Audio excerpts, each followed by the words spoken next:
जयशंकर प्रसाद का महाकाव्य कामायनी आधुनिक हिंदी साहित्य की सबसे महत्वपूर्ण साहित्यिक कृति मानी जाती है। इसमें मानवीय संवेदनाओं, विचारों और कर्मों का आदान प्रदान दर्शाया गया है। यह महाकाव्य एक वैदिक कथानक पर आधारित है, जिसमें मनु, एक मनुष्य, प्रलय के बाद अपने को बिल्कुल भावनाहीन पाता है।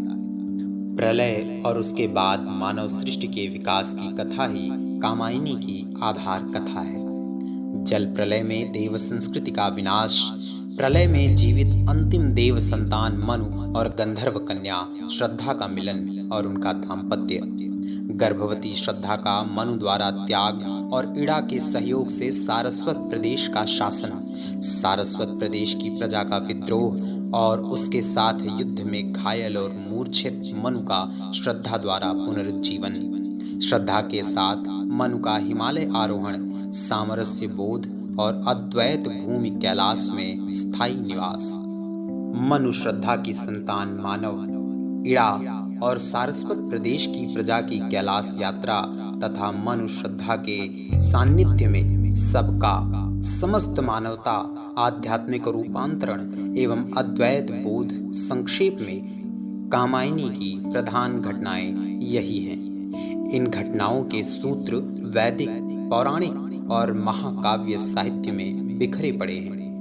मूलतः तो यह कथा वैदिक है, लेकिन उसके बावजूद किस प्रकार जयशंकर प्रसाद जी ने अपने कौशल से इसे अलग किया है, उन पौराणिक कथाओं से इतर करके एक ऐसे रूप में प्रस्तुत किया है कि जो आज के मानव को एक ऐसी दिशा देने का प्रयत्न करता है जो उसके जीवन के उतार चढ़ावों को स्पष्ट रूप में दर्शाता भी है और एक मार्ग प्रदर्शन भी करता है कि तुम्हें किस प्रकार कार्य करना चाहिए। प्रस्तुत है इस महाकाव्य का प्रथम सर्ग, चिंता।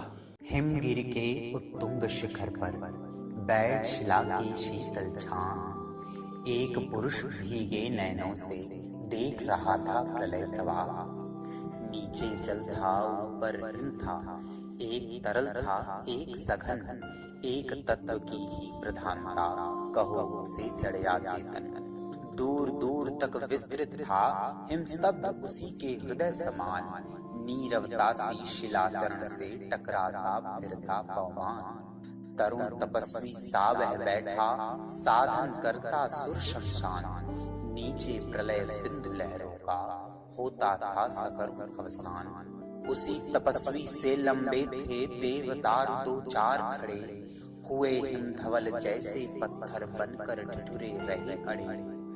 अवयव की दृढ़ मांसपेशियां, ऊर्जस्वित था वीर्य अपार, स्फीत शिराएं, स्वस्थ रक्त का होता था जिनमें संचार। चिंता कातर बदन हो रहा, पौरुष जिसमें ओतप्रोत, उधर उपेक्षा मय यौवन का बहता भीतर मधुमय स्रोत।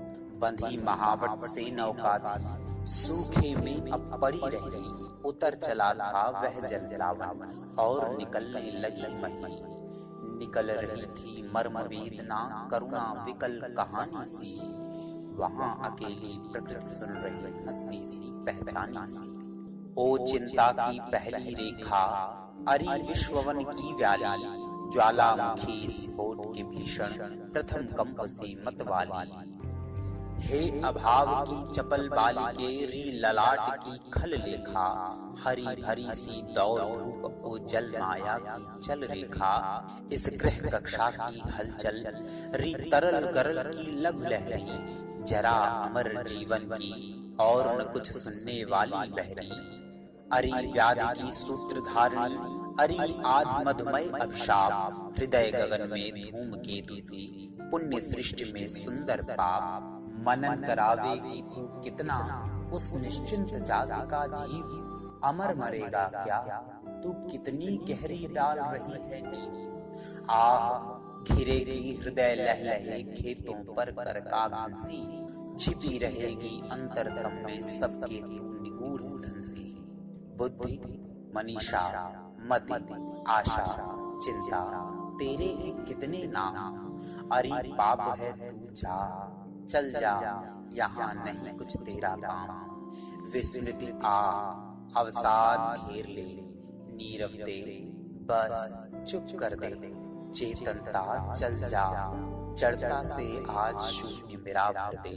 चिंता करता हूँ मैं जितनी उस अतीत की, उस सुख की, उतनी ही अनंत में बनती जाती रेखाएं दुख की। आह स्वर्ग के अग्रदूत तुम असफल हुए, विलीन हुए, भक्षक या रक्षक जो समझो, केवल अपने मीन हुए।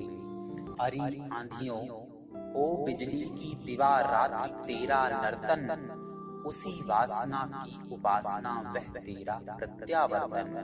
मणि दीपों के अंधकारमय अरे निराशापूर्ण भविष्य, देवदंभ के महामेध में सब कुछ ही बन गया भविष्य। अरे अमरता के चमकीले पुतलों, तेरे वे जयनाथ, कांप रहे हैं आज प्रतिध्वनि, बनकर मानव दीन विषाद। प्रकृति रही दुर्जेय, पराजित हम सब थे भूले मद में, भोले थे हाँ तिरते केवल सब विलासिता के नद में। वे सब डूबे, डूबा उनका विभव, बन गया पारावार। उमड़ रहा था देव सुखों पर दुख जलद का नाद अपार।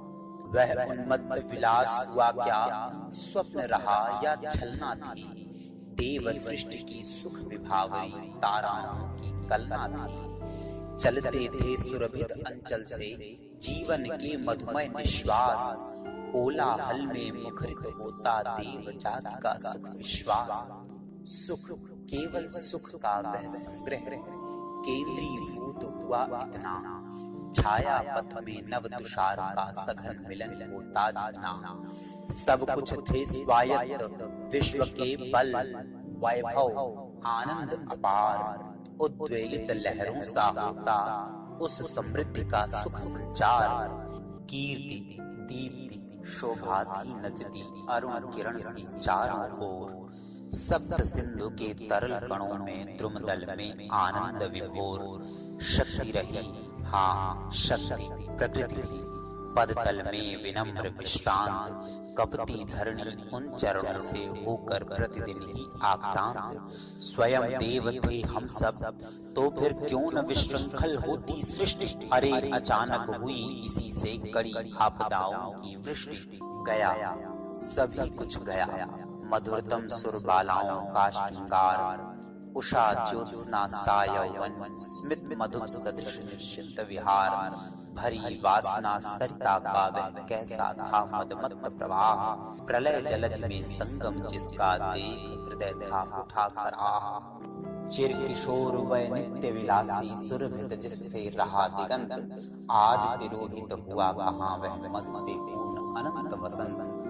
कुसुमित कुंजों में वे पुलकित प्रेमालिंगन हुए विलीन, मौन हुई है मूर्छित ताने और न सुन पड़ती बीन। अब न कपोलों पर छाया सी पड़ती मुख की सुरभित भाव, भुज मूलों में शिथिल वसन की व्यस्त न होती है अब माप।